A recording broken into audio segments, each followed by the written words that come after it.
नमस्कार, जय महाराष्ट्र मित्रांनो. निर्धार कॉम्पिटेटिव्ह हब या यूट्यूब चॅनलमध्ये मी दिनेश गवई तुम्हा सर्वांचे हार्दिक स्वागत करत आहे. आपण चालू केलेली आहे महाराष्ट्राची railway group D express series आणि या सिरीजमध्ये आपण रिझनिंगमधला क्लॉक हा चॅप्टर बघत आहोत. तर क्लॉक या चॅप्टरचे ऑलरेडी आपण 2 पार्ट घेतलेला आहे. आजचा हा 3रा पार्ट आहे. यामध्ये आपण आणखी वेगवेगळ्या टाईपचे एक्झाम्पल यामध्ये बघणार आहोत. तर बघा, पहिला एक्झाम्पल आपल्यासमोर ते आहे की 5.73 तासाचे तास, मिनिटे व सेकंद कसे लिहाल. ॲक्च्युअलमध्ये हे 5.73 तास आहेत. याला आपल्याला तास, मिनिटे व सेकंदामध्ये लिहायचं आहे. तर बघा, या पॉईंटच्या अगोदर हे काय आहेत 5.73 तास. ठीक आहे. बघा, या पॉईंटच्या अगोदर 5 ही पूर्ण संख्या आहे, म्हणजे 5 तास काय आहेत, पूर्ण आहेत. हे 5 तास पूर्ण 5 तास आहेत आणि हे 0.73 तास आहेत. ठीक आहे. आता बघा, हे 0.73 तास आहेत. तर याला मला मिनिटामध्ये करण्यासाठी याला 60 ने गुणावं लागेल. म्हणजे हे 5 तास आपले झाले जसेच्या तसे. या 0.73ला जर मी 60 ने गुणलं तर मला मिनिटे भेटतील. काय भेटतील? मिनिटे मला यामध्ये भेटतील. ठीक आहे. आता मिनिटे काढून घेऊ. तर 5 तास 0.73 गुणिला 60. तर बघा, 0.73 गुणिला 60. 60 ने गुणायचं असेल तर 0 एकदा देऊन टाकू. साइन 3 1800, 8 हातचा आला 1, साइन 7 42 आणि 1 43. इथं दशांचिन्ह 2 स्थळांतर होतं म्हणून 2 स्थळांतर दिलं. म्हणजे 43.80 मिनिटे झाले. 43.80 मिनिटे झालेले आहेत. ठीक आहे. आता पुढे पाहायचं म्हटलं तर 5 तास. आता बघा, पॉईंटच्या अगोदर हे 43 पूर्ण संख्या आहे. म्हणजे 43 मिनटं हे आपले काय आहेत, पूर्ण आहेत. 43 मिनटं आपले काय झाले, पूर्ण झाले. म्हणजे 5 तास 43 मिनटं झाले. आता काय राहिलं, 0.80 म्हणजे 0.80 मिनिटे. आता या 0.80 मिनिटे हे अपूर्ण आहेत, तर याला आपण सेकंदामध्ये कन्वर्ट करू शकतो. तर 5 तास 43 मिनिटे. आता 0.80ला जर 60 ने गुणलं तर आपल्याला सेकंद भेटतील, आहे ना. कारण 1 मिनिट बरोबर 60 सेकंद. जसं आपण तासाला मिनिटामध्ये करण्यासाठी 60 ने गुणलं म्हणजे 1 तास बरोबर 60 मिनिटं होतात म्हणून 60 ने गुणलं. तसंच आपण इथं एका 0.80 मिनिटाला सेकंदामध्ये कन्वर्ट करायचं आहे म्हणून त्याला सुद्धा 60 ने गुणू. तर गुणाकार जर केला तर 5 तास 43 मिनिटे आणि 0.80 गुणिला जर 60 केलं तर 0.80 गुणिला 60. ठीक आहे. हे 2 शून्य आहेत, 2 शून्य देऊन टाकले. 8 × 48. दशांचिन्ह 2 स्थळांतर आहे, 2 स्थळांतर दिलं. म्हणजे 48.00 सेकंद म्हणजेच 48 सेकंद एवढं उत्तर आलेलं आहे. आता बघा, पॉईंट निघून गेले म्हणजे हे आपलं परफेक्ट उत्तर आहे. तर आपलं 5.73 तासाचे तास, मिनिटे व सेकंद किती? तर 5.73 तासाचे तास, मिनिटे व सेकंद किती आहेत? 5 तास 43 मिनटं 48 सेकंद. ठीक आहे. आता बघा, ॲक्च्युअलमध्ये पाहायला गेलं तर हे दशांश अपूर्णांकाचा गुणाकार आणि भागाकार ज्याला येते ते लोक 5.73 तासाचे तास, मिनिटे व सेकंदामध्ये रूपांतर करू शकतात आणि तास, मिनटं आणि सेकंदाचं रूपांतर तासामध्ये करू शकतात. पण मी काल ऑब्झर्वेशन केलं आपल्या व्हॉट्सअप ग्रुपला की अजून पण विद्यार्थ्यांना साधे गुणाकार येऊन नाही राहिले. दशांश पूर्णांकाचा गुणाकार सुद्धा साधा भागाकार ते चुकू राहिले. म्हणजे एवढी कंडिशन आपली आहे तर आपण एक्झाम क्रॅक करू शकू का? म्हणजे याचा अर्थ तुम्ही काहीच अभ्यास करून नाही राहिले. आता बघा, जसा असा सिलेबस बऱ्यापैकी पुढे क्लिअर होत आला आहे. सिलेबस जसा जसा क्लिअर होत जाईल तर तुम्हाला फक्त तुम्ही शिकत जासाल, पण तुमचं कॅल्क्युलेशन जर बरोबर येत नसेल तर तुमचं उत्तर रॉंग येईल. आता मी काल पाहिलं की 220 भागेल इथं होतं 11/2 आणि गुन्हेला 220 आहेत. तर इथं 2चा भाग देऊ राहिले किंवा 20चा भाग देऊ राहिले. एवढी कठीण समस्या आहे. म्हणजे असं जर तुम्ही करत असाल म्हणजे याचा अर्थ तुम्ही स्वतःला तर उल्लू बनवू राहिले, पण आपल्या परिवाराला सुद्धा तुम्ही उल्लू बनवत आहे. तुम्हाला मी पहिले सांगलं, सिम्प्लिफिकेशन चॅप्टर आपण कमीत कमी 10 ते 12 दिवस एकच चॅप्टर चालू ठेवलं, सिम्प्लिफिकेशन. त्यामध्ये आपण व्यवहारी अपूर्णांकाची बेरीज वजाबाकी गुणाकार भागाकार, पूर्णांक अपूर्णांकाची बेरीज वजाबाकी गुणाकार भागाकार, दशांश अपूर्णांकाची बेरीज वजाबाकी गुणाकार भागाकार, पदाला कशा सोडायच्या, काय कसं करायचं, एवढं किती एकदम परफेक्ट तऱ्हेने शिकवलं. म्हणजे याचा अर्थ तुम्ही अभ्यास केला नाही. तुम्ही अभ्यास जर करत नसाल तर तुम्हाला आजच सांगतो की परीक्षा देऊ नका, सोडून द्या. सगळं काही मतलब नाही. जे काम तुम्ही करू राहिले ते करा. असं वरवरचा अभ्यास करून किंवा वरवर या गोष्टी करून चालणार नाही आहे. म्हणून मी तुम्हाला सांगत आहे की आपण याच्यापेक्षा फास्ट जाऊ शकतो. मी एका दिवसामध्ये 2 दिवसामध्ये जास्तीत जास्त एक टॉपिक आपला क्लिअर करू शकतो. पण मला माहीत आहे की तुमची लेवल काय आहे. बरेच विद्यार्थी आहे प्रॉपर अभ्यास करत नाही आहेत आणि मला व्ह्यूजवरूनच समजून येते की आज एक लेक्चर टाकतो 6 व्ह्यू 7 व्ह्यूज त्याला असतात. म्हणजे 6-7 विद्यार्थ्यांनी ते पाहिलेलं आहे आणि ते पण पूर्ण पाहिलेलं आहे की नाही याची पण गॅरंटी राहत नाही. तो जो लेक्चर आहे ते पूर्ण पाहिलेलं आहे याची की पण गॅरंटी राहत नाही. म्हणजे तुम्ही काय करू राहिले, एवढ्या स्लो चालू आहे आपण, एवढ्या सगळ्या गोष्टी व्यवस्थित चालू आहेत तरीसुद्धा काय मतलब नाही या गोष्टीमध्ये. बघा तुमची लाईफ आहे, शेवटी तुमचं जीवन आहे. ठीक आहे, पुढचा प्रश्न आपण बघूया की 5.43 तासाचे तास मिनिटे व सेकंद किती असा प्रश्न आपल्याला दिलेला आहे. तर तो कशा पद्धतीनुसार सॉल्व करणार बघूया आपण. दुसरा प्रश्न समजा असा दिला आपल्याला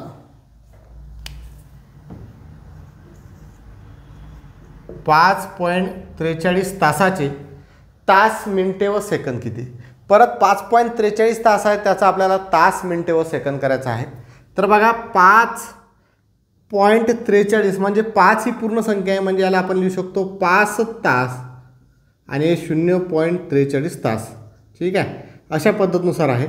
मग या तासाचा आपण मिनिटामध्ये करतो कारण हे तास जे आहेत हे पूर्ण आहेत आणि 0.43 हे अपूर्ण आहेत.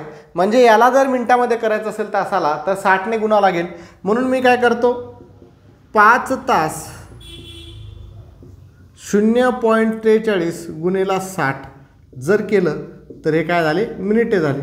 आता हा गुणाकारच येत नाही विद्यार्थ्यांना, हा गुणाकारच येत नाही तर काय मतलब आहे. हा गुणाकार येत नाही एवढा साधा. दशांश पूर्णांकाचा गुणाकार किती वेळेस शिकवला.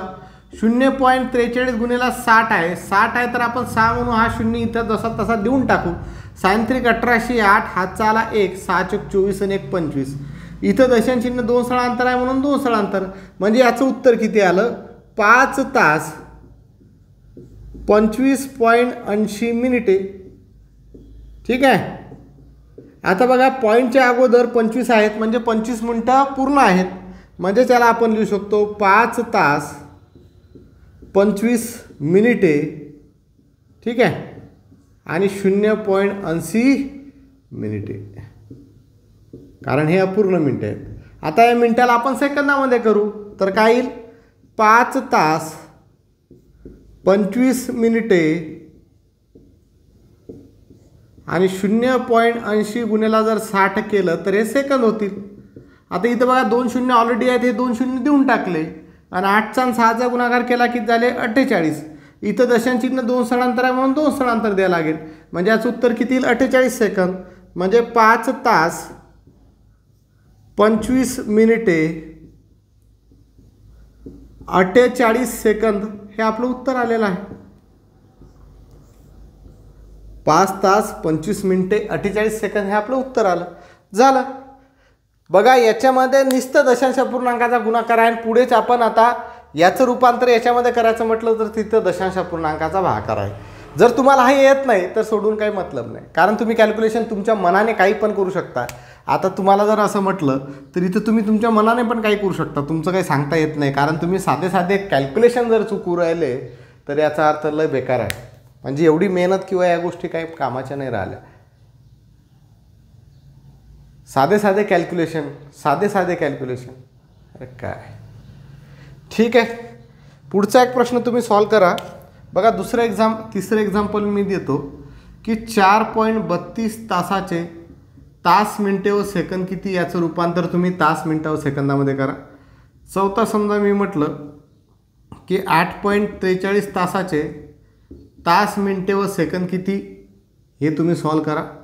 आणि 5वं एक्झाम्पल समजा म्हटलं की 3.73 तासाचे तास मिनिटे व सेकंद किती हे 3 एक्झाम्पल तुम्ही सॉल्व करा आणि त्याचं उत्तर तुम्हाला कमेंट बॉक्समध्ये द्या. आता आपण बघितलं की 5.43 तासाचे तास मिनिटे व सेकंदामध्ये कसं रूपांतर करायचं. आता आपण उलटं जाऊ की तास मिनिटे आणि सेकंद दिलेले आहेत तर त्याचं रूपांतर तासामध्ये कसं करायचं हे आपण बघूया.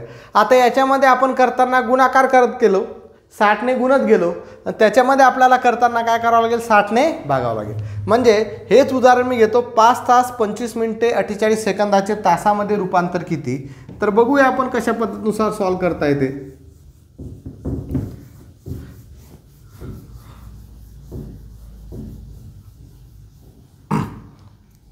बघा, समजा पहिलं एक्झाम्पल मी घेतलं की 5 तास 48 मिनिटे किती होते, 25 मिनिटे 48 सेकंदाचे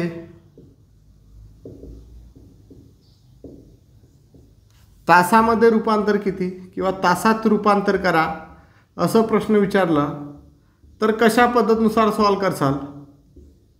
हा प्रश्न विचारला तर कशा पद्धतीनुसार सॉल्व करसाल.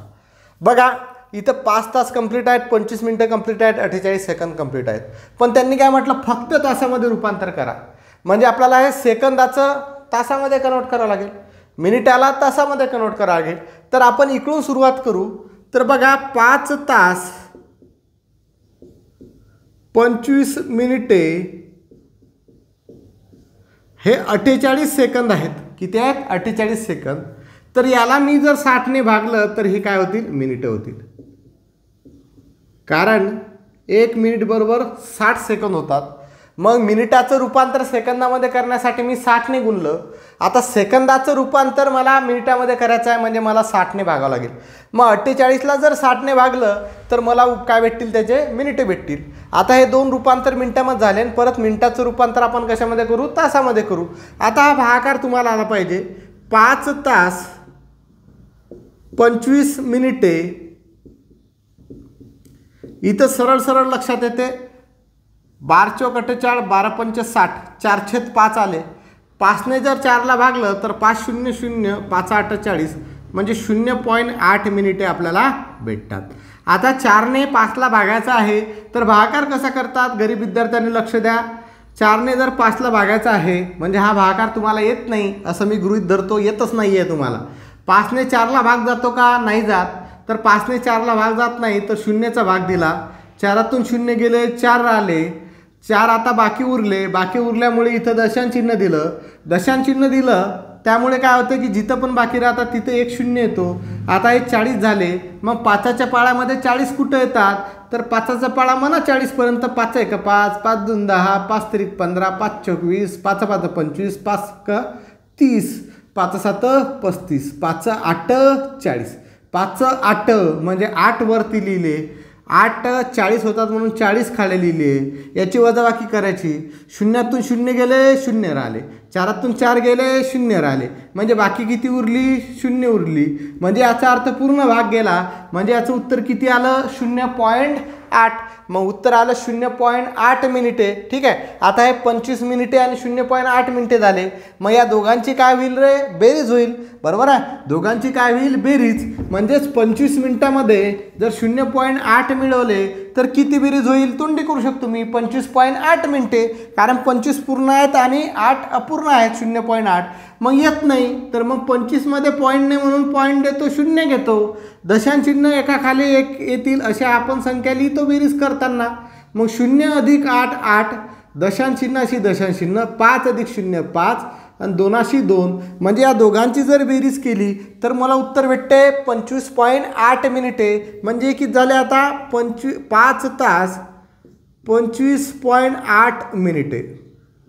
ठीक आहे. आता एक स्टेप माझी राहिली, मला तासामध्येच कन्वर्ट करायला सांगितलं, मिनिटामध्ये नाही. तर मी काय करणार, या 25.8ला परत 60 ने भागणार. 60 ने भागलं तर हे कशामध्ये रूपांतर होतील, तासामध्ये. म्हणून मी ते पण करून घेतो. तर 5 तास 25.8/60 हे काय झाले, तास.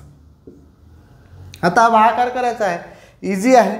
ठीक आहे. आता इथे लक्ष द्या, हे 25.8 आहेत आणि 60ला मी जर 6 गुणिले 10 लिहिलं तर काही फरक आहे का, म्हणजे आपल्याला गुणाकार करण्यासाठी सोपं होईल. कारण 60 ने भागल्यापेक्षा 6 ने भागणं आपल्याला सोपं जाईल. ठीक आहे. तर 6 गुणिले 10 केले 60. ठीक आहे. इकडे बघा, इकडे लिहिलं मी. आता या 6 ने याला भागून देऊ. हा पॉईंट सध्याचा सोडून द्या, पॉईंट आपण नंतर बघू. तर 6 ने जर 258ला भागलं तर कितीचा भाग जातो बघा. 6 ने जर 258ला भागलं तर 6 ने 2ला भाग जात नाही. 6 चौक 24, 25मधून 24 गेले, 1 राहिला, हे झाले 18. साइन त्रिक 18. ठीक आहे, म्हणजे भाग कितीचा गेला रे? 43चा गेला. मी 6ने फक्त 258ला भागलं तर 43चा भाग दिला. इथं पॉईंट एका स्थळांतर होता, म्हणजे उत्तरामध्ये पण एका स्थळांतर पॉईंट येईल, म्हणजे किती येईल? 4.3/10, कारण हा तर 10 आपला बाकी आहे. बरोबर आहे. आता बघा ऑलरेडी इथं दशांशचिन्ह एका स्थळांतर आलेलं आहे आणि इथं एकावरती 1 0 आहे, म्हणजे इथून आपल्याला परत एक स्थळ उजवीकडून डावीकडे इकडे घ्यावं लागेल. उजवीकडून डावीकडे एक स्थळ परत सरकावं लागेल ना, कारण एकावरती 1 0 आहे, म्हणजे आपण काय म्हणतो की जे पण उत्तर येईल त्याच्यामध्ये एका स्थळांतर पॉईंट द्यायचा. बरोबर ना, कारण 4.3/10 उत्तर आलं आपलं. मग आता परत या 10ने याला भागावं लागेल, म्हणजे हे पॉईंट अजून एक घर पुढे सरकावं लागेल, म्हणजे याचं उत्तर किती येईल? 0.43. बरोबर आहे, म्हणजे 25.860 याला जर आपण तासामध्ये कन्वर्ट केलं, म्हणजे 60ने जर भागलं तर आपल्याला किती भेटलं? 0.43 तास. म्हणजे आपण लिहू शकतो 5 तास 0.43 तास. आता तास झाले, या दोघांची बेरीज होईल, म्हणजेच 5.43 तास. उत्तर किती आलं? 5.43 तास. आताच आपण बघितलं होतं की 5.43 तासाचे तास, मिनिटे व सेकंद किती, तर हे उत्तर आलं होतं 5 तास 25 मिनिटे 48 सेकंद. आणि आता उत्तर काय आलं आपलं? बरोबर तेच आलं आहे, 5.43 तास. आता हे बेरीज येत नाही परत गरीब विद्यार्थी. 5 तास 0.43 तास, कारण व्हिडिओ बघायचे नाही आहेत, लेक्चर बघवायचे नाही आहेत आणि डायरेक्ट पुढे जायचं आहे, अर्धवट लेक्चर पाहून पुढे जायचं आहे. ठीक आहे, वा तुम्ही कसे ग्रुप डीमध्ये लागता तर बघू. अशा पद्धतीनुसार जर ग्रुप डीमध्ये लागले तर पेढे वाट जा पूर्ण गावामध्ये. तर 5 तास म्हणजेच काय? 5 पूर्ण तास, 5.0 आणि 0.43 म्हणजे दशांचिन्हाखाली दशांचिन्ह 0.43 अधिक 3×3 4×4 पॉईंट म्हणजे 5.43 तास हे उत्तर आपलं आलेलं आहे. अशा पद्धतीनुसार आपण हे रूपांतर करू शकतो. ठीक आहे, दुसरं उदाहरण आपण बघूया. तर एक गोष्ट लक्षात घ्या बघा, यूट्यूबचा फायदा काय? आज हे लेक्चर मी शिकवलं, तुम्ही 10 वर्षानंतर पाहू शकता हे लेक्चर, म्हणजे किती वेळेस रिपीट करू शकता हे लेक्चर, की यामध्ये काय आपलं काय लक्षात नाही राहिलं. आता समजा ऑफलाईनमध्ये आपण एखादं लेक्चर पाहिलं तर एखादी गोष्ट जर आपण विसरलो तर जोपर्यंत आपल्याला कुठून माहीत पडत नाही किंवा सर ते गोष्ट परत रिपीट करत नाही तोपर्यंत आपल्याला ती समजणार नाही. पण यूट्यूबमध्ये तुम्हाला दशांश अपूर्णांक येत नाही, अरे पहा ना लेक्चर आहे ना तिथं पडलेलं. गुणाकार तुम्हाला येत नाही दशांश अपूर्णांकाचा, पहा ना तिथं. तुम्हाला पाहायचं नाही आहे, वरवरचं कॅल्क्युलेशन करायचं आहे. तुम्हाला 100 वेळेस मी सांगलं की अरे बाबा हो, तुम्ही previous year question paper maths आणि रिजनिंगचे केव्हा सॉल्व करा, की जेव्हा तुमचा तो टॉपिक चांगला क्लिअर झालेला आहे. बरेच विद्यार्थी पावलं सर मी त्याचं ते लेक्चर पाहिलं, तिच्यात मी PYQ पाहिले. अरे गध्या, तुला ते लेक्चरमधला जो टॉपिक त्यांनी घेतलेला आहे त्यामधले तुला सर्व टॉपिक तुला येतात का? तुला जर येत असतील तर तू ते PYQ सॉल्व कर, नो प्रॉब्लेम. मी तुम्हाला हे पण सांगलं की तुम्हाला PYQच करायचे आहेत तर केव्हा करा? जेव्हा आपलं हे घड्याळ चॅप्टर संपलं तर त्या घड्याळ चॅप्टरचे जेवढे तुम्हाला प्रिव्हियस इयर क्वेश्चन पेपर भेटतील, मग ते NTPC असेल, ग्रुप डी असेल, RPF असेल, ALP असेल, टेक्निशियन असेल, त्यामधले सगळे प्रिव्हियस इयर क्वेश्चन पेपरचे या टॉपिकवरचे सॉल्व करा. सेम मॅथ्समधलं सिम्प्लिफिकेशन आहे, त्या चॅप्टर जर तुमचं संपलं, तुम्हाला समजलं तर त्यानंतर सिम्प्लिफिकेशन चॅप्टरचे तुम्ही previous year question paper solve करा. तुम्ही नाही ऐकू राहिले. आणि तुम्हाला मी हे पण सांगलं की प्रिव्हियस इयर क्वेश्चन पेपर सॉल्वच करायचे आहेत तर विज्ञानाचे पाठच करून टाका, जीकेचे पाठच करून टाका, दाखवा ना दम तिच्यात कामध्ये किती आहेत. सर्व ग्रुप डीचे जीकेचे प्रश्न पाठ करून टाका, सर्व NTPCचे पाठ करून टाका, सर्व RPFला आलेले, सर्व आपल्या याला आले, ALP टेक्निशियनला आलेले पाठच करून टाका ना त्यामध्ये. ते का नाही करत? वरवरचा अभ्यास करून, थोडंफार टाईमपास करून अर्ध्या घंट्यामध्ये 1 घंट्यामध्ये आता मी 10 चॅप्टरचे previous year question paper solve केले. म्हणजेच त्यामध्ये आपण तो चॅप्टर तुम्हाला येत पण नाही, फक्त ते 5-10 प्रश्न त्यामध्ये घेत असतील, तेच previous year question paper solve केले म्हणजे तुम्ही पेपरमध्ये एक्झाम्पल ते सोडवू शकणार आहात. असं जर तुम्ही जर गृहीत धरत असाल तर तुम्ही महामूर्ख आहात, हे गोष्ट लक्षात घ्या.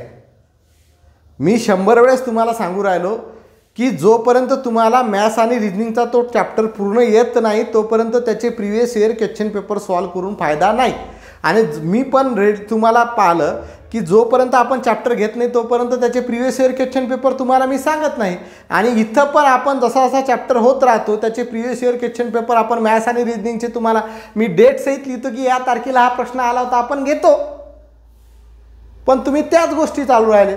अरे मी पण या व्हिडिओला जरा शेअर करायचं असेल ना, व्हिडिओला जर मला जास्त एक्सपॅन्ड करायचं असेल, म्हणजे फेमस व्हायचं जर असेल ना, जर प्रिव्हियस इयर क्वेश्चन पेपर मीनं जर चालू केले ना, तर मला माहीत आहे की माझे लेक्चर जे आहेत ते जास्तीत जास्त विद्यार्थी बघतील. पण प्रिव्हियस इयर क्वेश्चन पेपर ज्या विद्यार्थ्यांनी सॉल्व करायचे आहे, ज्यांचं आज मॅथ्स रिजनिंग आणि सगळं मॅथ्स रिजनिंग त्यांचं आज परफेक्ट आहे, सगळे विषय त्यांना सगळे टॉपिक चांगल्या तऱ्हेने येतात, त्यांनी direct previous year question paper solve केले, काही प्रॉब्लेम येणार नाही. पण तुमचं बेसिक क्लिअर नाही, तुम्हाला एक चॅप्टर धड येत नाही, तुम्ही साधा गुणाकार चुकवता, साधा भागाकार चुकवता, साधे कॅल्क्युलेशन तुम्ही चुकवता, तर तुम्ही कुठे previous year question paper solve करून टॉप मारणारा बाबा हो. अरे पहिलेच तो टॉपिक क्लिअर करा, त्यानंतर तुम्हाला वाटतील की बाबा एवढे प्रश्न येऊ शकतात, एका टॉपिकचे 10,000 प्रश्न सॉल्व तुम्ही करू शकता, एका टॉपिकचे 1,00,000 प्रश्न तुम्ही सॉल्व करू शकता, तो तेव्हा तुमचा दम दाखवा की सर आता आम्ही चॅप्टर क्लिअर केला, याचे मी एवढे प्रश्न सॉल्व केले आणि मला हे येऊन नाही राहिले, हे टाका ग्रुपला आणि याचे सर तुम्ही बोर्डवरती घ्या, हे आम्हाला समजले नाही. मी घेतो ना ते बोर्डवरती, जे चॅप्टर शिकवलेले आहेत, जे प्रश्न मी घेतलेले आहेत ते तुम्ही यूट्यूबला परत आपले लेक्चर पाहू शकतात, ते टाकतात सर याचं उत्तर चेक करा. अरे तुम्हाला शिकवलेलं आहे, तुम्ही त्यामध्ये पाहते, तेवढा टाईम नाही आहे यार, ड्युटी करून परत लेक्चर घेऊन या सगळ्या गोष्टी आहेत. जर मी तो टॉपिक शिकवलेला नाही आहे आणि तो प्रश्न म्हणजे टॉपिक म्हणजे जो टॉपिक झालेला नाही त्याचं मी कधी सोल्युशन दिला नाही, कारण मी तो टॉपिक तुम्हाला अजूनपर्यंत शिकवलाच नाही. म्हणजे भरपूर विद्यार्थी जसे म्हणजे सरळ चक्रवाळाचे प्रश्न टाकतात, काही दुसरा प्रश्न टाकते, मी त्याचं सोल्युशन कधीच देत नाही ग्रुपवरती, कारण मला माहीत आहे की हा प्रिव्हियस इयर क्वेश्चन पेपर किंवा काहीतरी दिमागामध्ये हा हे करत आहे, मला ते समजते त्या गोष्टी, त्याच्यामुळे मी त्याचं सोल्युशन आतापर्यंत दिलेलं नाही आहे. भरपूर खतरनाक विद्यार्थी आहेत आपल्याकडे, त्यांना बॅच वगैरे जॉईन करण्यात जाऊ द्या, त्यांचं ते मनानुसार मोठ्या बॅचेस घेतलेल्या आहेत आणि काही अडचण नाही आल्या की आपल्या ग्रुपवर टाकतात. मी त्यांना पण हेल्प करणार आहे, नो प्रॉब्लेम, आपला तसा काही उद्देश नाही आहे, तुम्ही कुठं जा काही करा तो त्याचा प्रश्न आहे, पण आपल्या महाराष्ट्रातील पोरं लागले पाहिजे या उद्देशानंच मी हे चालू केलं होतं. आणि मला एवढं समजून आलं की आपण वरवरचेच अभ्यास करू राहिलो, त्यामुळे ह्या गोष्टी शक्य होणं नाही आहे. जे विद्यार्थी खरोखर प्रामाणिकपणे रेग्युलर स्टडी करतील त्यांना काही अडचण येणार नाही. कोणाचा मोबाईल खराब झाला तर तुमचा जो मेल आय डी आहे त्यानुसार तुम्ही यूट्यूब चॅनल जे आहे, यूट्यूब आपलं ओपन केलेलं होतं तुम्हाला तुमचा मेल आय डी माहीत आहे, तुम्ही दुसऱ्या मोबाईलमध्ये पाहू शकता. आज प्रत्येकाकडे जनरली प्रत्येकाकडे अँड्रॉइड टी व्ही आहे, अँड्रॉइड टी व्हीवरती आपण पाहू शकतो. आणि एका घरामध्ये एकच मोबाईल आहे अशी कोणतीच कंडिशन नाही आहे, 2-2, 3-3 मोबाईल असतात. ठीक आहे, थोडासा अर्धा तास 45 मिनिटाचं आपलं लेक्चर असते, कधी 20 मिनिटाचं लेक्चर असते, किती वेळ लागेल पाहायला, ते पाहून नोट डाऊन करायचं, प्रत्येक प्रश्न लिहायचा, वही बनवायची त्याची. आता ह्या वही बनवणं, नोटबुक बनवणं, त्यामध्ये नोट्स काढणं, गणित आणि बुद्धिमत्ता जे शिकवलेलं आहे त्यामध्ये वहीमध्ये असलं पाहिजे, जे एक्झाम्पल सॉल्व करायला देतो ते पण सोडवले पाहिजे, प्रामाणिकपणे त्याचे उत्तर कमेंट बॉक्समध्ये टाकले पाहिजे. हे तुमचं काम आहे, हे माझं काम नाही आहे. तुम्ही नोकरीला लागले तर तुमच्या खिशातले मला 5 लाख 10 लाख रुपये देणार आहे का? अरे बाबा हो, हे तुमच्यासाठीच आहे आणि मला त्याच्याशी काही घेणं नाही आहे की तुम्ही फक्त नोकरी लागले पाहिजे, तुमचं चांगलं झालं पाहिजे, यासाठी आपण या गोष्टी चालू केलेल्या आहेत. तुम्ही नोकरीत लागले तर तुमचाच फायदा, आमचा फायदा नाही आहे. जर एखादा माणूस जीव तोडून तुम्हाला सांगू राहिलो की असं करा रे तसं करा रे, तुम्ही तुमचीच हकावून राहिले. आणि दुसरा विषय बघा, आतापर्यंत आता उद्याची आहे 28 तारीख, उद्या फायनल डिसिजन समजेल की ITI वाल्यांना घेणार आहेत की 10वी वाल्यांना. पण जनरली दोघांचं पण काही ना काही होऊन जाईल, त्यामुळे पेपर कॅन्सल होईल किंवा असं काही होऊ शकत नाही. एवढं आहे की परत जागा वाढतील आपल्या रेल्वे ग्रुप डीच्या, किंवा जे पण आहे काहीतरी सोल्युशन त्यावर निघून परत फॉर्म भरणं आपल्याला ग्रुप डीला भरावा लागू शकतो, ज्या विद्यार्थ्यांनी फॉर्म भरलेले नाही, किंवा काहीतरी त्यावरती तोडगा निघेल, एवढं फिक्स आहे. त्यामुळे ते काय झालं काय नाही ते उद्या आपल्याला क्लिअर समजेल.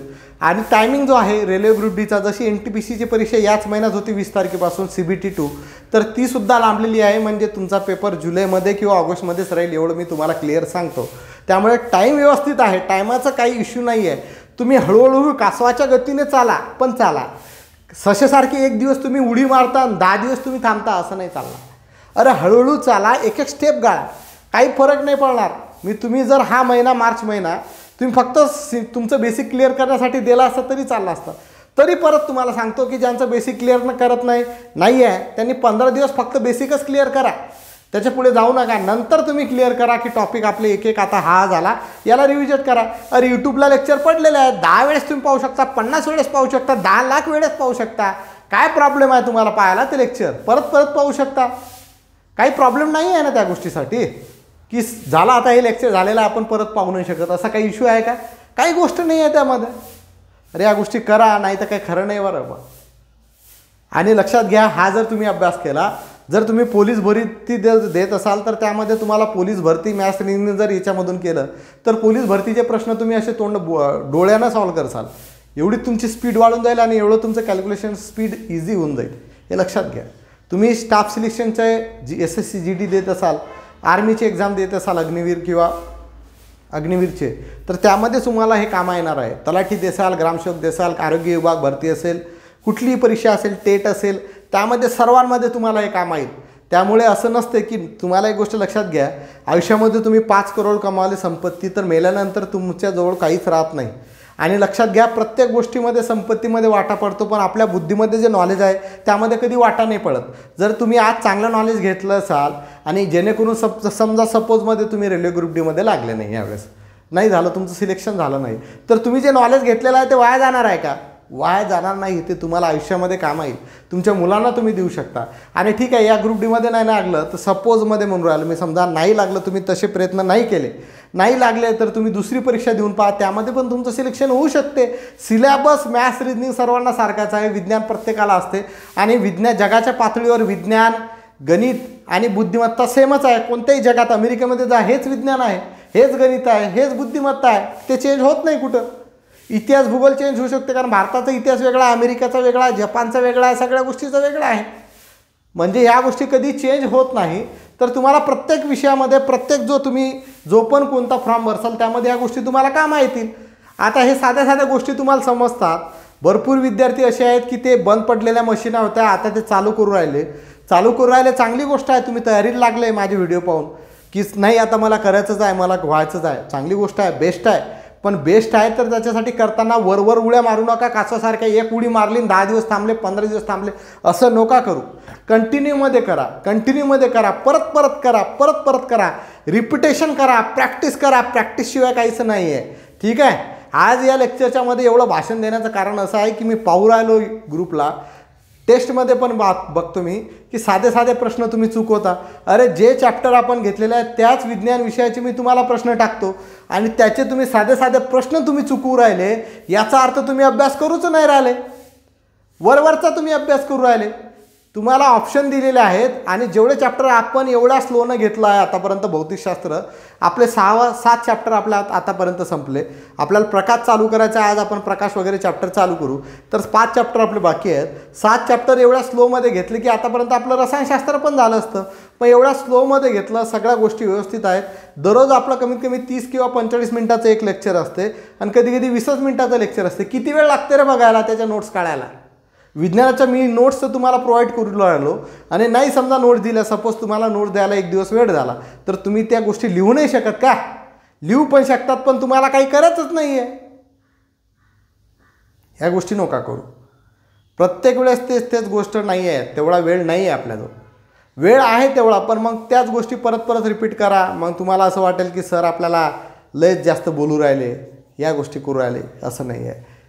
माझं मन तुमच्याजवळ तुटते म्हणून ह्या गोष्टी मी तुमच्यावर बोलू राहिलो.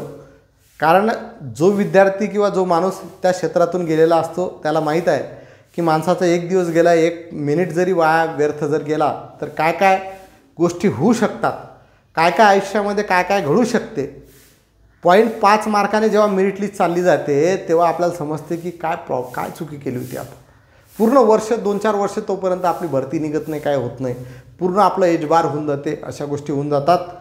आयुष्यामध्ये पश्चातापशिवाय काहीच राहत नाही. माझं म्हणणं आहे, पश्चाताप केल्यापेक्षा आता जर आपण काही गोष्टी जर करू शकतो त्या करा. पूर्ण मेहनत टाका, त्यामध्ये जीव ओतून टाका, नंतर बाकीच्या गोष्टी करता येतील. ठीक आहे. असो, सगळ्यांनी व्यवस्थित लक्ष द्या. बेसिक चांगलं क्लिअर करा, प्रॉपर स्टडी करा, नोटबुक करा. मॅथच्या 2 नोटबुक असू द्या, कारण भरपूर भरतील. 2मध्ये काम नाही भागणार, 5 नोटबुक तुमच्या मॅथच्या भरतील. रिजनिंगमध्ये सेम कंडिशन तुमची तशी राहील.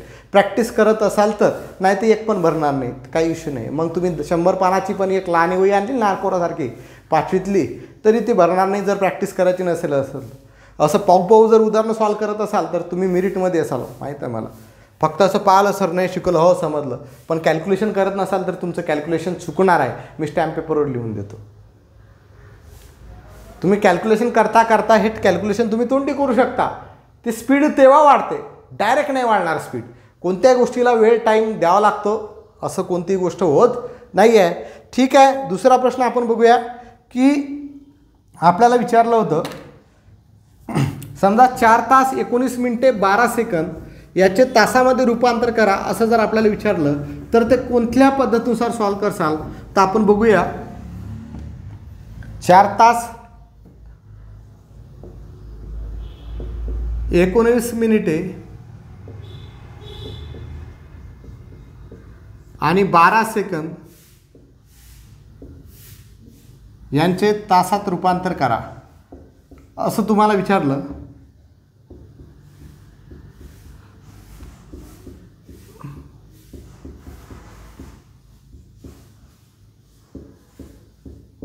ठीक आहे, सेम तीच कॉन्सेप्ट. इथं 4 तास पूर्ण आहेत, 19 मिनिटं पूर्ण आहेत, 12 सेकंद पूर्ण आहेत. पण आपल्याला हे तासामध्ये करायचं आहे, म्हणजे सेकंदाचं रूपांतर मिनिटामध्ये करावं लागेल. परत जे मिनटं येतील त्याचं तासामध्ये रूपांतर करावं लागेल. आता या सेकंदाचं रूपांतर मला तासामध्ये करायचं आहे, म्हणजे मला याला 60ने भागावं लागेल. मिनटामध्ये करायचं आहे तर 60ने भागावं लागेल. म्हणजेच 4 तास 19 मिनिटे आणि या 12 सेकंदाला जर मी 60ने भागलं तर ते काय होतील, मिनिटं होतील. सेकंदाचं रूपांतर काय म्हणजे झालं मिनिटामध्ये. मग 12 पंचे किती होतात, 60. म्हणजे 12 एक 12, 12 पंचे 60. म्हणजे किती आलं, 1/5. मग याचं जर पॉईंटमध्ये काढलं तर 5ने 1ला भाग जात नाही, 5ने 1ला भाग जात नाही, 5ने 1ला भाग जात नाही. शून्याचा भाग दिला, एकातून शून्य गेले, 1 राहिला, पॉईंट दिला, 10 झाले, 5 दुनी 10. ठीक आहे, म्हणजे उत्तर किती आलं रे, 0.2 मिनटं आलं. म्हणजेच बरोबर 4 तास 19 मिनिटे 0.2 मिनिटे हे उत्तर आलं. आता बघा, हे मिनिट आहेत, हे मिनटं आहेत. मग 19 मध्ये 0.2 मिनटं मिळवले तर डायरेक्ट उत्तर येईल 19.2 मिनिटे. बरोबर, 19.2 मिनिटे. आता या मिनटाचं मला तासामध्ये रूपांतर करायचं आहे. परत याला 4 तास 19.2 छेदामध्ये जर 60 केले तर हे तास होतात. ठीक आहे, आता याला 60ने भागायचं आहे.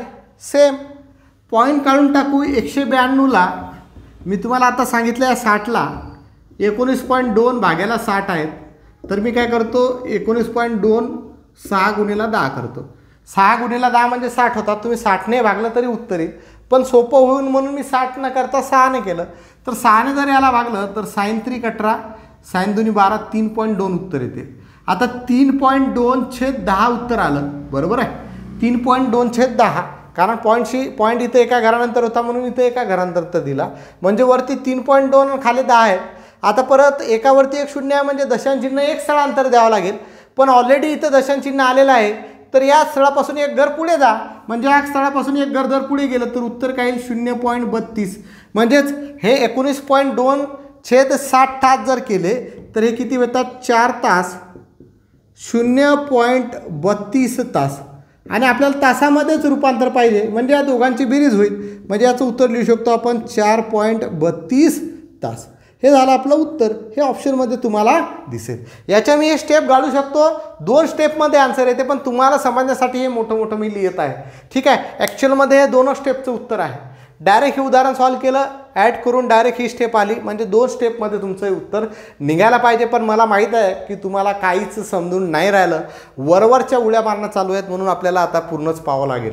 एक स्टेप तुम्हाला क्लिअर करत आहे मी. सांगताना एक स्टेप तुमची क्लिअर करतो, पण तुम्ही जे आहे व्यवस्थित लक्ष देत नाही आहे. ठीक आहे, 2-3 एक्झाम्पल तुम्ही सॉल्व करून बघा. त्याची उत्तरं तुम्ही मला कमेंट बॉक्समध्ये सांगा की 2 तास 31 मिनिटं आणि 12 सेकंदाचे दशांश पूर्णांकात रूपांतर किती कराल. हा दुसरा प्रश्न. 2 तास 31 मिनिटे आणि 12 सेकंदाचे दशांश पूर्णांकात तासामध्ये रूपांतर करा. तिसरा प्रश्न आहे 12 तास 7 मिनिटे आणि 12 सेकंदाचे तासामध्ये रूपांतर करा. आणि चौथा प्रश्न आहे 2 तास 15 मिनिटाचे तासामध्ये रूपांतर करा. आता हे 3 प्रश्न तुम्ही व्यवस्थित सोडवा, त्याचे उत्तर तुम्हाला कमेंट बॉक्समध्ये द्यायचे आहे. ठीक आहे. आजच्या लेक्चरमध्ये आपण इथंच थांबणार आहोत. जर तुम्हाला मी जे काही बोललो ते जर वाईट वाटलं असेल तर क्षमा असावी. ठीक आहे. उद्या जो आहे, उद्या आपला घड्याळाचा शेवटचा टॉपिक असेल, कारण शेवटच्या पार्टमध्ये आपण आणखी वेगवेगळ्या टाईपचे एक्झाम्पल यामध्ये बघू. आजचं लेक्चर या दुसऱ्या लेक्चरमुळे लांबलं गेलं, तर आपले काही टाईप अजून बाकी आहे. त्यामधले ते सर्व टाईप आणि आपल्या रेल्वेच्या प्रिव्हियस इयर क्वेश्चन पेपरमधले प्रश्न उद्याच्या दिवशी तो 1 तास असेल किंवा 1.5 तास किती चालला तरी उद्याच्या दिवशी आपल्याला क्लॉक हा चॅप्टर संपून टाकायचा आहे. उद्या क्लॉकचं शेवटचं लेक्चर असेल. तर आजच्या या लेक्चरमध्ये इथंच थांबूया. धन्यवाद. जय महाराष्ट्र.